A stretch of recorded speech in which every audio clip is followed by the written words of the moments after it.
कोई ज्ञान की बातें बताइए।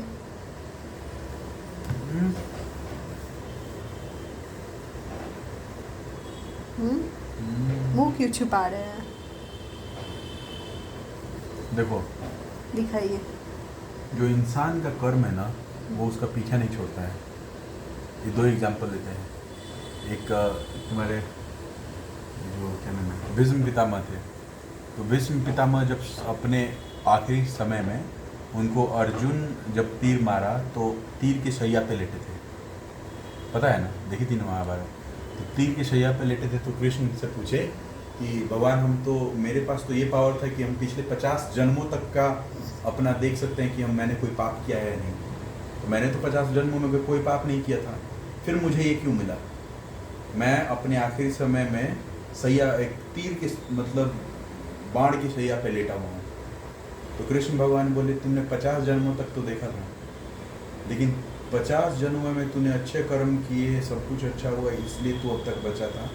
पर उसके एक जन्म पहले का एक हिसाब तेरा बाकी रह गया था, जिसमें तूने कुछ पाप किया था। पाप में वो शायद किसी को तीर या सीख मारे थे, जिससे वो चुभा था, वो छोटे जानवर को।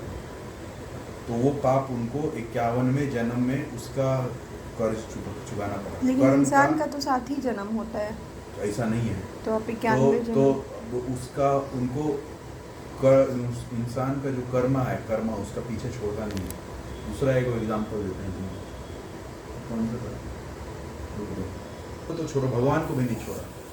कृष्ण जब ये सब महाभारत हो गया, सब कुछ खत्म हो गया, जाके और जंगल में वो पेड़ के नीचे आराम से ऐसे करके और बांसुरी बजा रहे हैं। पैर अपना एक पैर के ऊपर ऐसे चढ़ा के, उनका पैर ऐसे, मतलब एक पैर के ऊपर चढ़ा के ऐसे पैर रख के और बांसुरी बजा रहे थे। तो एक जो क्या था, जो होते हैं ना जानवर पकड़ने वाले, क्या बोलते हैं उनको, शिकारी। तो शिकारी आया तो उसको लगा कि कहीं हिरन है, और उसको अच्छी खुशबू आ रही थी, जैसे उसको लगा कि मतलब जो हिरन के नाभि में जो होता है ना कवच, क्या बोलते हैं उसको, कस्तूरी, तो उसका स्मेल जैसा उसको फील हुआ। तो लगा कि उसको, और दूर से ही हल्का चमक जैसा रहा था उनका पैर ऐसे, उसको लगा जरूर कोई जानवर है, आँख है उसका, कुछ तो जानवर है, चलो मारते हैं। उसको लगा हिरन है, वो मार दिया।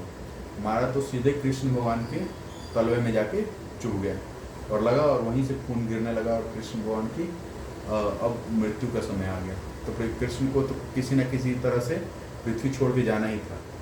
वो भगवान का जब अवतार आता है तो कभी ना कभी वो पृथ्वी छोड़ के इस लोक से वापस अपने वैकुंठ लोक जाते ही हैं, समझ में आया? तो क्या हुआ कि वो आया और पैर पकड़ने लगा, रोने लगा कि मतलब भगवान, हमसे बहुत बड़ा पाप हो गया, अब हम शायद हमारा क्या होगा, अगले कई जन्मों तक हम इस पाप के भोगी रहेंगे। तो कृष्ण भगवान बोले कि तुम्हारा कोई पाप नहीं था, ये मेरा कर्म था।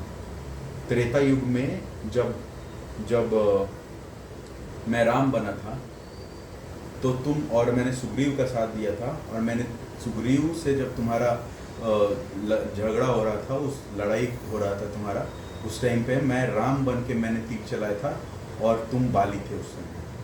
तो वो उस टाइम का बाली था, त्रेता का, जो इस द्वापर में आके शिकारी बना था। तो बोले कि मैंने उस समय तुम्हें छल से मारा था, वो उसी कर्म का पश्चाताप ये हुआ है मेरा, समझ में आया? तो कर्म किसी को नहीं छोड़ता है, इंसान छोड़ो, भगवान को भी नहीं छोड़ा। भगवान ने ये लिखा ही इसलिए था। तो भगवान खुद धरती पे आए, इस चीज़ का एग्जाम्पल सेट किए और चले गए, ऐसा मुझे। तो इसलिए अच्छा कर्म करना चाहिए हमेशा। हाँ, आज नहीं तो कल वो मारेगा नहीं मारेगा, वो उठा के पक्केगा तुमको।